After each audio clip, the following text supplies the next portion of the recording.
여러분, 똑같은 정보를 얻으려고 할 때 246억 원과 25,000원 얼마를 지불하시겠어요? 오늘 246억 원 가치의 부자 되는 방법을 25,000원으로 알려드리겠습니다. 투자는 야구보다 훨씬 유리하다. 삼진 아웃이 없기 때문이다. 한가운데로 공이 들어올 때까지 얼마든지 기다렸다가 마침내 기회가 왔을 때 방망이를 있는 힘껏 휘두르면 된다. 관중이 휘둘러 이 멍청아! 라고 야유해도 무시할 수 있어야 한다. 다른 사람이 뭐라고 하든 자신이 치고 싶은 공이 들어올 때까지 기다리라는 말이다. 자신의 능력 범위 한가운데에 공이 들어올 때까지 기다릴 수 있다면 설령 기회가 평생에 단 20번밖에 없다 하더라도 지금보다 훨씬 월등한 수익률을 올릴 수 있다. 자신이 한 일에 대해 정말 신중하게 생각할 것이고 정말 신중하게 고려한 투자기에 크게 투자할 것이기 때문이다. 투자자는 바로 이렇게 기회를 찾아내야 한다. 버핏과 나는 이 방법을 사용한다. 그러나 대다수 사람의 머릿속에는 이상한 생각이 들어있다. 확실한 기회를 기다려서 거액을 거는 대신 엉뚱한 짓을 벌인다. 이 책의 저자는 찰리 먼거라는 분이에요. 버크셔 해서웨이의 부회장이시고요. 원래는 수학 전공하신 분이에요. 그리고 변호사도 하시고 그러다가 우연한 기회에 버핏을 만나게 되었고 버핏이 이런 말씀을 하세요. 찰리 먼거가 이 버크셔 해서웨이를 설계했고 나는 그냥 실행자일 뿐이다 라는 말을 할 정도로 굉장히 지혜로운 분이라고 알려져 있고요. 그리고 이분이 지금 1924년생이시거든요. 나이가 올해로 99세이신 거예요. 여기 책에는 지금 재산이 3조라고 되어 있는데 그러니까 현존하는 그런 투자자 중에서 가장 지혜롭고 가장 오래 투자한 성공하는 투자자의 지혜를 좀 엿볼 수 있지 않을까 해서 이번에는 이 책을 선정하게 되었습니다. 도입부에 246억 얘기했는데 그게 어떤 숫자냐면 이 책의 저자이신 찰리 먼거의 이제 동업자죠. 워렌 버핏과의 점심 식사. 그게 이제 경매가가 246억이었고, 그리고 또 이 분을 만나는 방법이 있어요. 두 번째는 매년 버크셔 해서웨이의 주주총회가 열리거든요. 그래서 거기에 직접 참석해가지고 이틀간 이분들을 볼 수 있는데 아무래도 미국 가가지고 하게 되면 한 2천만 원 정도 들겠죠. 그에 반해서 이 책은 거의 비슷한 내용들이 이렇게 두껍게 있는데 단 25,000원에 여러분이 이 찰리 먼거와 워렌 버핏의 지혜를 만날 수 있기 때문에 그 부분을 말씀드린 겁니다. 사실 이 책이에요. 이 책인데 이 찰리 먼거라는 분이 책을 쓴 게 있긴 있대요. 가난한 찰리의 영감이라는 책이 있는데 이 찰리 할아버지가 번역해서 다른 나라에 내지 말라고 했대요. 이 책은 뭐냐면 찰리 먼거라는 분이 쓰신 책이 아니라 찰리 먼거가 그동안 여러 가지 수십 년 동안 강연이나 어떤 멘트를 했던 것들을 모아서 그 중에 투자자들한테 도움이 될 만한 걸 선별한 다음에 우리나라에 굉장히 유명한 분인데 이분이 이건이라는 그 투자서 번역가가 계세요. 그분하고 김재현 님께서 같이 엮어가지고 책을 이렇게 내주신 거고요.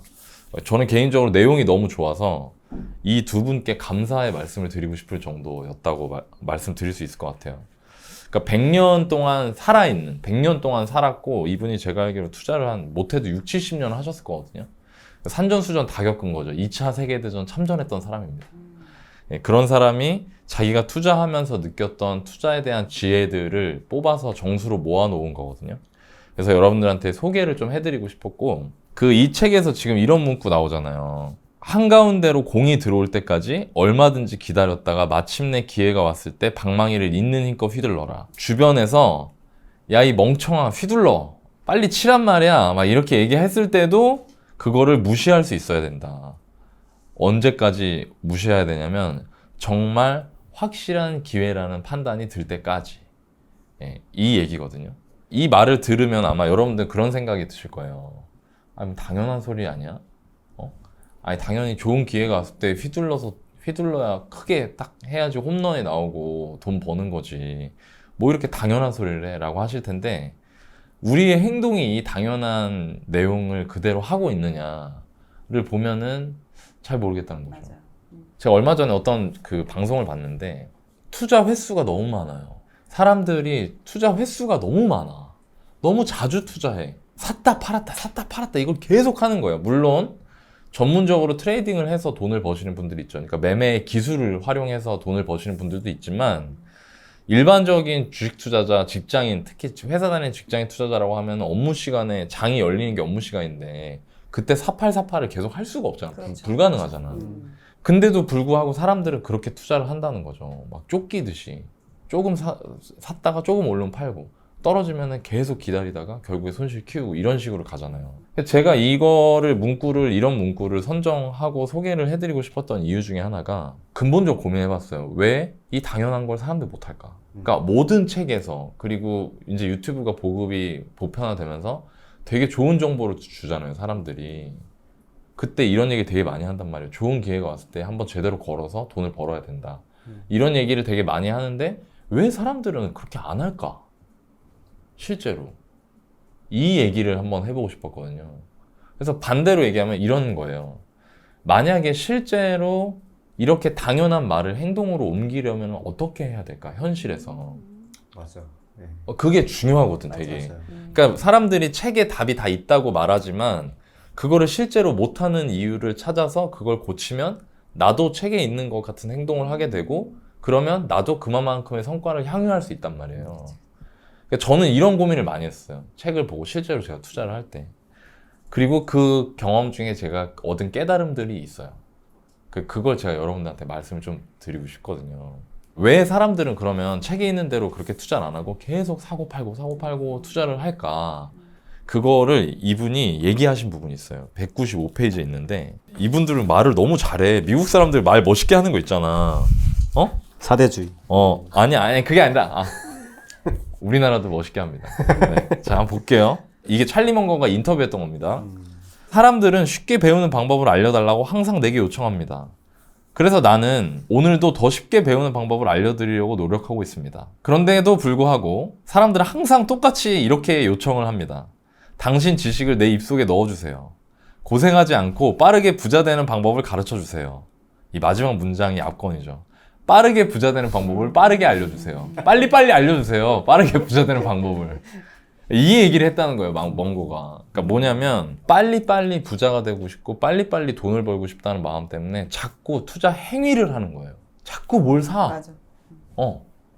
그게 진짜로 이게 나한테 진드거운이 기다렸다가 여기서 말하는 휘둘러 이 멍청한 소리가 들어올 때도 아니 이건 좋은 공이 아니야. 그냥 보내야지 하고 있다가 공이 한복판 밋밋한 스트라이크 직구가 들어올 때 그때 휘둘러야 되는 걸 알고 있는데도 당장 빨리 돈을 벌고 싶으니까 무슨 얘기냐면 빨리 공을 쳐서 점수를 내고 싶은 거야. 그러니까 자꾸 먼저 하게 돼. 그러면서 돈 버는 거랑 이제 거리가 책에 있는 내용이랑 내 행동의 거리가 멀어지는 거예요. 그럼 여기서 우리가 알 수 있는 게 하나 있죠. 첫 번째가 뭐냐. 일단 마음이 급한 걸 내려놔야 된다는 거예요. 이런 거죠. 내가 지금 지금 한다고 해서 내가 35인데 지금 투자한다고 해서 45에 무조건 부자가 되리란 보장은 없는 거예요. 이거를 정확하게 아셔야 돼요, 먼저. 조급하게 할 게 아니라. 왜? 그리고 그게 거기서 돈을 잃게 되면 더 힘든 마음이 생기니까.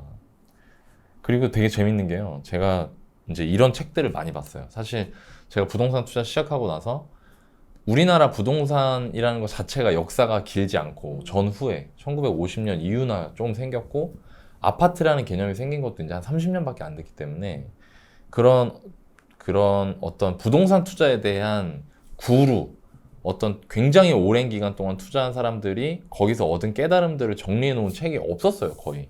그래서 시중에 나와 있는 부동산 책을 다 읽은 다음에는 이제 뭘 읽지라는 생각이 들었거든요. 그래서 제가 어떻게 했냐면 우연히 주식 투자 책을 봤는데 원리가 너무 비슷한 거야. 그래서 그때부터 제가 주식 투자 구루들 책을 많이 읽었어요. 그런데 그 주식 투자 구루들의 공통점이 있거든요. 다 공통점이 뭐냐면 다 나이가 많다는 거예요. 그러니까 이 찰리 먼거나 워렌 버핏이 큰 부자가 된 이유는 버핏이 언젠가 얘기한 적이 있는데 내가 오래 살아서 그렇다고. 맞아요. 그 먼거도 그 얘기예요. 먼거도. 버핏이 나보다 돈이 많은 이유는 투자를 먼저 시작해서. 네. 그렇죠. 그러니까 오랫동안 투자를 했기 때문에 부자가 된 거라고 얘기를 하거든요. 그러니까 이게 굉장히 시사하는 바가 큰 거예요. 실제로 우리가 선망하는 큰 부자들은 이렇게 말을 하는 거야. 오래 투자하면 돼요. 망하지 않고. 그러면 자연스럽게 부자가 됩니다. 라고 말하는데 우리는 행동을 정반대로 하고 있는 거죠. 그래서 첫 번째로 여러분들이 이 문구를 통해서 내 행동 지침으로 가져가셔야 될 건 뭐냐면 급한 마음을 먹지 말아야겠다. 일단 마인드셋을 다시 하셔야 돼요. 급하게 생각할 필요 없다. 라는 마인드셋을 가지시면 되고 두 번째로 제가 말씀드릴 거 뭐냐면 이 문구의 말은 일부는 맞고 일부는 틀려요. 저는 그렇게 생각해요. 제가 한 명의 개인 투자자로서 제 의견을 말씀드리자면 휘둘러 이 멍청하라고 얘기할 때 무시할 수 있어야 된다. 한가운데로 공이 들어올 때까지 한참 참고 기다렸다 휘둘러야 된다. 이 말은 맞는 말이면서 동시에 우리가 행동으로 옮기는 과정에선 틀린 말이에요. 이게 무슨 얘기냐.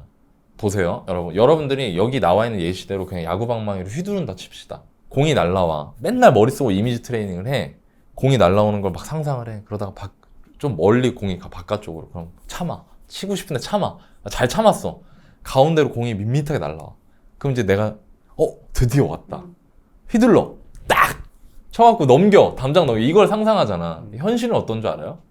한가운데로 공이 들어올 때 방망이를 어떻게 쥐는지도 몰라요. 방망이 원래 이렇게 잡아야 되거든요. 오른손잡이면. 근데 막 방망이 이렇게 잡는 거야. 이런 사람도 있거든. 거꾸로 잡고 막. 방망이 이 두꺼운 쪽을 위로 잡아야 되는데 손잡이를 위로 잡고. 아니 진짜 그런다니까? 현실에서 그런 일이 벌어지는 거야. 그러니까 무슨 얘기냐면요. 왜 한가운데로 공이 들어올 때 공을 칠 수가 없냐면 방망이를 휘둘러 본 적이 없거든. 허공에다가라도. 여러분들 잘 생각해 보세요. 야구 선수들 딱 3번 타순인데 감독이 막 해갖고 대타 됐어. 사인 줘서 막 귀 이거 하고 막 이거 해가지고 이거 해가지고 대타 됐어. 그럼 대타가 갑자기 그냥 벤치에 앉아 있다가 그냥 벌떡 일어나 나가요? 아니죠. 아니잖아. 앞에서 대기 타석에서 몸을 풀죠. 대기 타석에서 막 혼자서 막 홈런 칠 것 같이 막 투수 겁주려고 방망이 겁나 휘두르잖아요. 현실에선 이걸 해야 된다는 거예요. 근데 왜 이 할아버지들, 멍거 할아버지하고 버핏 할아버지 왜 그런 말 안 했냐? 제가 생각하기에 이분들은 그렇게 휘둘렀던 시간이 60년 전이에요. 기억이 안 나나. 그러니까 기억이 안 나요. 진짜로. 난 진짜로 그렇게 진짜로. 생각해. 네. 내가 투자를 해봤기 때문에 나는 알아. 네, 그게 기억이 잘 안 나서 사실. 그러니까 이분들이 본인이 분명히 연습했던 거, 적은 돈으로 투자했던 거, 이런 경험들이 다 있어요. 실제로. 버핏 같은 경우에는 벤저민 그라이엄이 스승인데 벤저민 그라이엄하고 찰리 먼거는 투자 스타일이 완전 달라요. 완전 반대죠. 벤저민 그라이엄은 딱 공식을 갖고 실제로 시장에서 가격이 싸다고 판단되는 주식을 사는데 그 주식을 살 때 그게 우리가 흔히 말하는 잡주든 우량주든 구분을 안 해요. 그냥 엄청 싸다고 공식에 나오는 걸 그냥 사는 거예요. 근데 먼 건 어떠냐면 그런 걸 사는 게 아니고 좋은 거를 괜찮은 가격에 사라. 이렇게 해서 버핏의 투자 방향을 바꿔놨거든요. 그러니까 뭐냐면 먼거하고 버핏 이분이 이제 우리나라 나이로 100살이 다 되다 보니까 본인들이 옛날에 주린이 때 했던 게 이제 잘 기억이 안 나셨거나 혹은 여기서 이제 다 살리지 못했거나 책에서 맥락을 다 살리지 않으셨거나 뭔가 의도가 있으셔서 살리지 않으셨거나 했을 수 있는데 제가 이 책을 읽고 있는 초보 투자자분들께 반드시 당부드리고 싶은 건 뭐냐면 이 말이 맞지만 이 말이 여러분들한테도 맞는 말이 되려면 여러분들은 방망이를 휘두르는 연습을 해야 된다는 거예요. 평소에. 자, 그럼 그게 현실 투자에서 뭐냐? 연습하는 소액 투자인 거죠. 그러니까 무슨 얘기냐면은 내가 생각한 대로 방망이로 쥐고 있다가 가운데 들어오는 공을 있는 힘껏 휘둘러서 홈런을 치려면 땅볼도 쳐보고 플라이도 쳐보고 파울도 쳐보고 안타 짧은 단타도 쳐보고 이렇게 해야 나중에 홈런 칠 수 있는 스윙 궤적이 나오는 거거든. 그렇죠. 그래야 감을 잡죠. 감이 잡히는 거거든. 근데 그 얘기가 없으니까 사람들이 헷갈리는 거야. 그러니까 어려운 거야. 아니 나 투자 한 번도 안 해봤는데 전 재산 지금 나 딱 뭐 9천만 원, 8천만 원 있는데 이거를 그러면은 뭐 그때까지 기다렸다가 8천만 원 한 번에 다 걸라고? 그랬다 망하면 어떡하라고? 이거거든 딱. 내가 그런 마음이었어 초보 때. 그래서 제가 여러분들한테 당부드리고 싶은 건 뭐냐면 아까 말씀드린 거 조급한 마음을 갖지 말고 여러분들이 처음 투자를 시작하신다면 작은 돈으로 몇 차례의 연습 배팅을 해보셔야 된다. 그리고 나서는 어떻게 하시냐면 이 말을 그대로 따라하면 돼요. 한가운데 공이 들어올 때까지 기다리면 된다 이 말이에요. 저는 이거를 좀 풀어서 여러분한테 해석을 좀 해드리고 싶었고 저희 월브닷컴에 소액 투자를 할 수 있는 방법을 알려드리는 콘텐츠들도 저희가 올려놨거든요. 그러니까 그런 강의들도 한번 살펴보시고 그러니까 그렇게 해서 초보 때에 무리하지 않는 선에서 방망이 휘두르는 연습을 하시면 여러분들이 비로소 이 책에 나와 있는 내용을 행동으로 옮길 수 있는 준비가 된다. 그 말씀 좀 드리고 싶어요. 듣다 보니까 생각이 딱 나는데 배트를 이렇게 휘두르잖아요. 그러면 되게 신기하게 처음에는 공이 막 이만하게 보이거든요. 맞아. 근데 맞아. 배트를 휘두르면 휘두를수록 나중에는 이게 야, 기회가 씨. 오는 거 있잖아요. 그 능력이 생기면 이 공이 갑자기 진짜 수박만 맞아, 맞아. 그래서 이게 아까 그 너나이님 말씀하신 게 가운데 밋밋한 공을 얘기하시는데 이걸 안 칠 수가 없어. 안 치는 게 너무 왜냐면 막 수박이 날라오는데 어떻게 이걸 그리고 대충 맞춰도 돼 또 그 와중에. 그냥 적당한 가격에 그냥 적당히 휘두르면 뭐 어디 가겠지. 홈런은 안 나오더라도. 그게 되게 능력이 생기면은 그게 상당히 그냥 기회가 넝쿨치 온다? 이런 게 딱 생각이 되는 것 같아서. 그거 알아? 그때 엄청 짜릿해. 엄청 왜 짜릿하지. 짜릿하냐면은 옆 사람들은 몰라. 맞아요. 나만 크게 보여. 네. 나만 겁나 크게 보여. 근데 옆 사람들은 다 저기서 좁쌀만한 거 치려고 막 이러고 있어. 그치, 마치 뭐 지방 살 때 서울 가가지고 다 이러고 있는데 맞아. 지방에 공이 이렇게 날라오는데 맞아. 다 놓치곤 하죠 사실. 그리고 또 반대도 마찬가지지. 서울이나 이런 데 투자할 수 있는 기회가 분명히 있는데 막 지방에서 헤매고 있는다거나. 나 처음 투자할 때 그때 수도권 상급지들도 소액으로 투자할 수 있는 기회들이 되게 많았거든요. 그때는 지방이랑 가격이 거의 비슷했으니까. 근데 되게 웃긴 게 지방이랑 가격이 되게 비쌌어. 근데 이런 경우를 본 적이 있어. 2017년부터 그때는 2017년에도 수도권 기준으로는 평균 이상, 경기도에서는 확실히 상급지 인데들이 진짜 소액으로 투자할 수 있는 게 엄청 많았거든요. 그렇죠.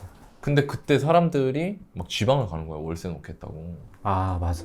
내가 이제 봤을 때 네. 그리고 그 사람들 막 입주가 많아서 뭐 수도권에. 근데 내가 보기엔 가격이 엄청 쌌거든. 근데 그 사람들 막 지방 가가지고 월세 놓는 거야. 난 그 이해가 안 되더라고. 그때 당시에 뭐 부가 설명을 드리면 그때 이제 그러니까 동탄이라고 하죠. 남부 수도권에 막 단군 이래 최대 막 맞아요. 입지다. 입주 물량. 막 이래가지고 막 그리고 그게 뭐 단기간 1, 2년에 끝나는 게 아니라 막 5, 6년에 걸쳐서 지금도 동탄에 다 들어오고 있으니까 그래서 그런 것 때문에 사람들이 이런 거시경제에 이렇게 압도돼가지고 맞아. 나 이거 못하겠다. 그리고 그때만 하더라도 한 4, 5년 올랐잖아요. 올랐지. 예, 그러니까 이제 사람들이 그런 나름의 냉철한 판단을 내린다고 하고 내려간 거였는데 결과론적으로는 이제 좀 패착이 되긴 했었죠. 네. 왜냐면 근데 그때 가격이 4, 5년 올랐지만은 그 지역들은 거의 오르지 않았어. 안 거기는 올랐었어요. 거의 안 올랐죠. 네. 서울이 올랐던 서울이 거지. 올랐었지. 그러니까 그런 부분들이 되게 저한테는 엄청 큰 공으로 보였었는데 그게 그 앞에 제가 연습 배팅을 많이 하면서 그게 큰 공으로 보였던 거죠. 그래서 여러분들이 이런 내용을 좀 아시면은 도움이 많이 되실 것 같아요. 저는 실제로 저도 네. 이제 수도권 투자를 하고 이제 지방 투자로 이제 나중에 이제 넘어가는 상황이었는데 수도권 투자하다가 또 이제 지방 투자하면 또 그 기준들이나 이런 게 좀 다르잖아요. 이게 좀 잘 모르겠는 거예요. 그런 거 배운 적도 별로 없었고. 그래서 그러면 일단은 그래도 수도권에서 투자했던 그런 경험이 있으니까 여기에서 어느 정도를 좀 적용을 시키면서 근데 이게 100%는 아닐 수가 있으니까 여기에 좀 소액을 넣어서 한번 테스트를 해봐야 되겠다. 이런 생각을 하고 왜냐면 이제 수도권은 워낙에 이제 역세권 중요하고 중요하잖아요. 정말 강남 접근성 중요하고 이런 거에 이제 초점이 맞춰 있고 그러니까 구축이어도 상관없다. 여가고 가까우면 돼. 땅의 그 가치가 훨씬 크니까. 근데 이제 그와 관련 비슷한 아래쪽 지방에 내려갔는데 어찌됐든 거기도 그 수도권 1호선이 이렇게 연결이 되니까 어딘지 너무 보이네요. 그쵸 어딘지 알겠죠? 천안? 쌍용역 말씀하시는 건지 주정역 말씀하시는 건지 모르겠는데. 맞아요. 왜냐면 그냥 일반적인 그 지하철이 아니라 수도권에 연결된 그 1호선이 여기까지 내려오니까 여기까지도 이제 교통의 중요성이 이어지지 않을까라는 생각도 들기도 했지만 또 한편으로는 그러기에는 이용하는 사람들이 많지도 않고 그래도 아무래도 여기는 좀 수도권과 입지는 좀 다르니까 빈 땅도 많고 하니까 역하고 좀 떨어져 있어도 좀 신축을 좋아할 수도 있겠다라는 생각이 좀 들었고 또 저는 지방에서 살아왔기 때문에 지방 사람들은 그렇게 그렇지. 지하철에 크게 특히 이제 차로 이제 거의 움직이다 그게 크지. 보니까 오히려 연식에 대한 또 그런 게 더 클 수도 있겠다라는 생각이 들어서 그러니까 좀 혼란스러웠던 거예요. 수도권에서 배웠던 지식과 또 지방 사람으로서의 거주하면서 그 느꼈던 선호도가 이게 부딪히면서 어떤 걸 선택을 해봐야 될까 하다가 일단은 지방 쪽으로 한번 접근을 해보자. 대신 이걸 큰 돈을 넣고 테스트를 해볼 수는 없잖아요. 왜냐면 잃을 수도 있으니까. 대신 그러면 내가 좀 적은 돈으로 이걸 테스트해보고 이거를 알 수 있는 걸 해보자 해서 역하고 떨어져 있지만 그 신축으로 작은 평수로 적은 돈이 들어갈 수 있는 거를 이제 투자를 진행을 했었어요. 근데 결과적으로는 내 시간이 지나서 확실히 그 역하고 가까이 있는 그 구축보다는 좀 떨어져 있지만 오히려 외곽에 있는 신축이 더 좋은 결과를 내는 거를 보면서 느낌상으로 저럴 수도 있겠다라고 하지만 이게 내 돈을 넣었을 때 그게 가슴으로 알게 되는 그냥 느껴지는 게 가슴으로 배우게 되는 그런 것들이 있잖아요. 이제 그런데 그런 거를 이제 좀 소액으로 접근을 해서 이거를 내가 가정을 테스트해보고 그렇게 좀 경험해본 게 오히려 투자자로서 좀 성장하는데도 좀 도움이 됐었던 것 같아요. 솔직히 진짜 뭐 방송에서 다 말할 수는 없지만 이제 지방 투자하러 가는 후배들한테 이제 제가 이런 특징을 가진 거를 샀으면 좋겠다 이렇게 얘기를 한 적이 있어요. 근데 아주 잘 받아먹더라고 그거를. 싹 그냥 그것만 그냥 왜 애들 그 콩 골라내고 밥만 먹거나 아니면은 뭐 소세지에 계란 해가지고 하면은 계란 발라내고 소세지만 빼먹거나 이런 거 애들 같이 아주 잘 발라먹더라고. 근데 나는 그거 보는데 참 씁쓸한 거야. 왜냐면 나는 테스트로 다 해봤거든. 그러니까 먼저 해봤잖아. 나는 막 진짜 막 평수, 연식 막 뭐 위치 다 하나씩 막 어쩌고씩 집어넣어가지고 다 해봤는데 맞아요. 해보고 보니까 이건 아니구나. 우리가 지방 투자할 때는 그런 걸 알려주는 그런 선배도 없었고 그런 강의도 없었기 때문에 그렇지. 일단은 내 돈을 조금이라도 넣어놓고 이렇게 배웠거든요. 하나씩 하나씩. 맞아. 그러면서 그래도 작은 평수보다는 지방은 역시 30평대를 더 많이 좋아하는구나. 가격대가 크지 않으니까 하나씩 하나씩 배우게 됐던 거죠. 아니 막 후배들 와가지고 막 너나이님 너무 맛있는데요? 너나이님 너무 맛있어요. 음식 최고예요. 하는데 뭔가 그 씁쓸함. 나도 먹긴 먹었어. 근데 돌이랑 같이 씹었어. 약간 이런 느낌? 그래서 이게 여러 가지가 있는데 방법은 두 개죠. 연습 배팅을 직접 해보거나 아니면 배우거나. 여기 또 그런 얘기가 있어요. 다른 사람의 경험을 통해서 배우는 게 정말 중요하다. 맞아. 그걸 굳이 네가 다 경험하지 말아라. 맞아. 이 내용이 되게 중요한 포인트로 이 멍거님이 말씀을 하시거든요. 멍거 할아버지가 얘기해줘요. 네. 모든 걸 네가 다 경험하지 말아라. 다른 사람의 실수로부터 배울 수 없는 사람은 아무에게도 배울 수 없다. 이런 얘기를 하셔가지고 그것도 그랬던 생각이 나네요. 맞습니다. 여러분들이 이 문구를 보시면서 뭐 당연한 소리 하고 있네 이러시기보다는 왜 나는 저렇게 책에 나와 있는 저 확실한 방법을 따라하지 못하고 있을까? 그렇게 한번 비틀어서 생각을 해보시고 그거를 실행으로 옮기는 과정에서 저희 3명이 겪었던 실제 투자자로서 겪었던 걸 말씀을 드렸으니까 한번 여러분들 실제 투자에 잘 한번 활용을 해보시면 좋을 것 같습니다.